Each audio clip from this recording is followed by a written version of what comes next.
What's up, YouTubers out there? Mr. Charlie Black coming at you again with another video. This one is another video response to a question that was written to me by a viewer. It is regarding black and white marriage. So the viewer, I'm going to sum this up, is right in front of me, so that's why I'm looking at the screen, of course. The viewer asked how I felt about it, but gets into the backstory. The viewer's mother is a white woman, a white American woman, who has several friends that are black, does not believe in segregation, attended a diverse school, who supported McCain in his past election.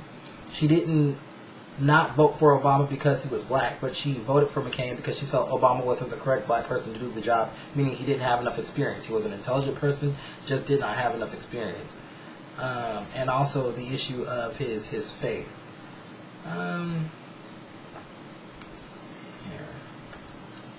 She felt that, let's see, if Colin Powell had run, he would have won by a landslide.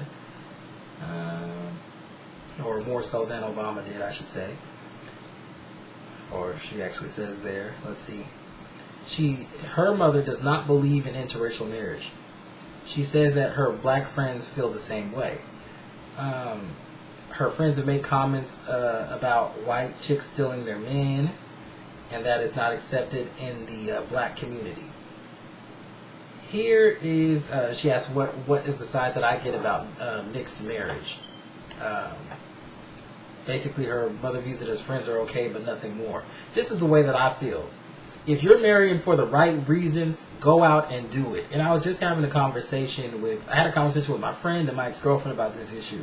We were arguing because she said that black men, my girlfriend specifically, actually, you know what? My friend said this too. Anyway, black men were quicker to turn their backs on black women. And I'm like, why would you say that? And they say, oh, well, look, you're going outside of your race and dating all these girls who are not black, who don't look like black women. Okay. And so then I look at the other issue. I think that a lot of black men suffer from inferiority complex. And I think that a lot of black men are insecure in the sense that they let other people tell them what it is to be beautiful and black. And this is how I'm gonna put this to you.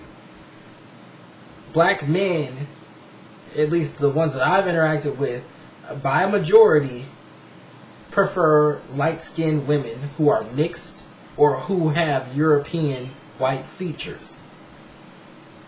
That has always boggled my mind. And I think that it's because I've grown up in a household where you learn that beauty comes in all shapes and sizes and colors.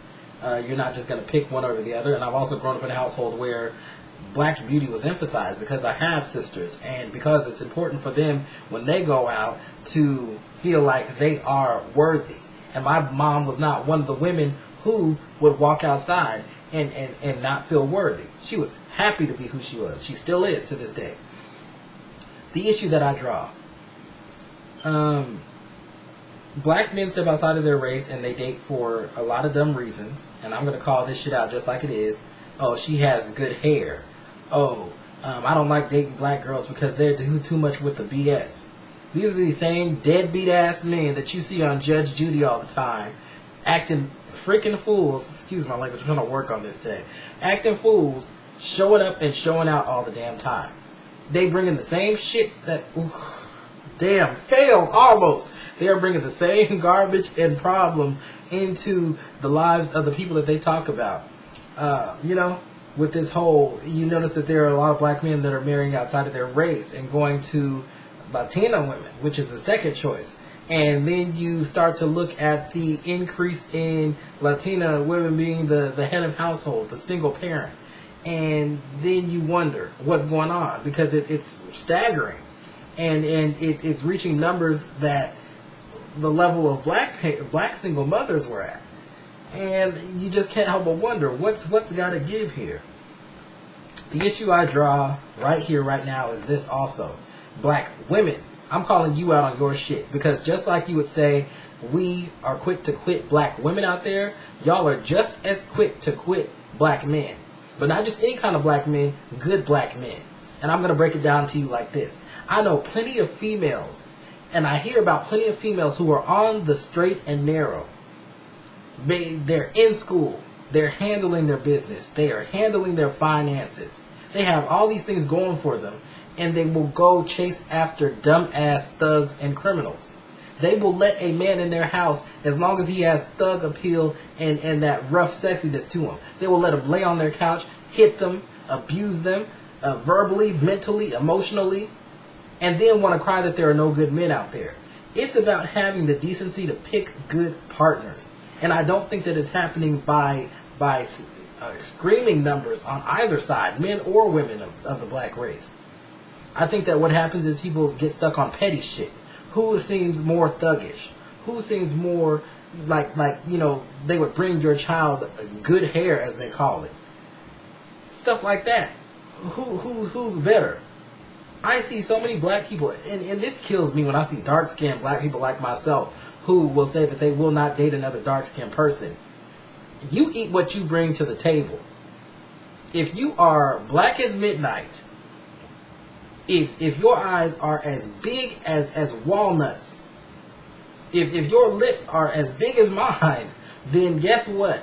You eat what you bring to the table, because when you put yourself out there for somebody to take you in and accept you, you are asking them to accept you for who you are and saying that you're good enough for them. So expect the same thing back around. I'm not saying that you can't have preferences, but do not discriminate.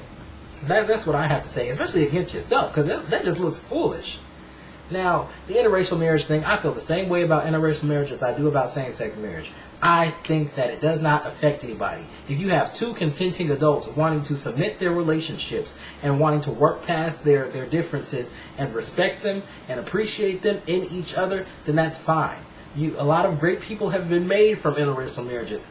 Present point, Barack Obama. Or,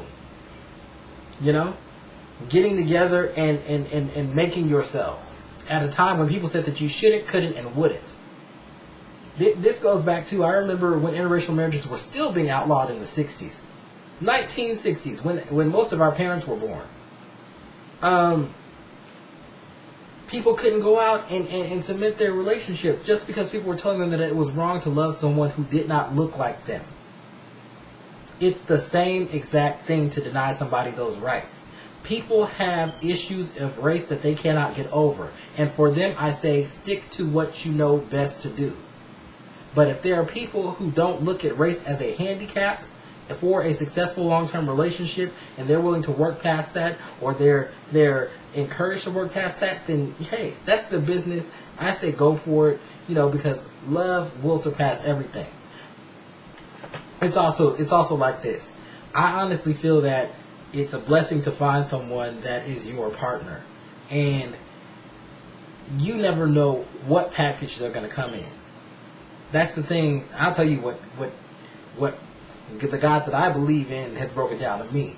You will never find the person that you really, really want in the package that you absolutely imagined.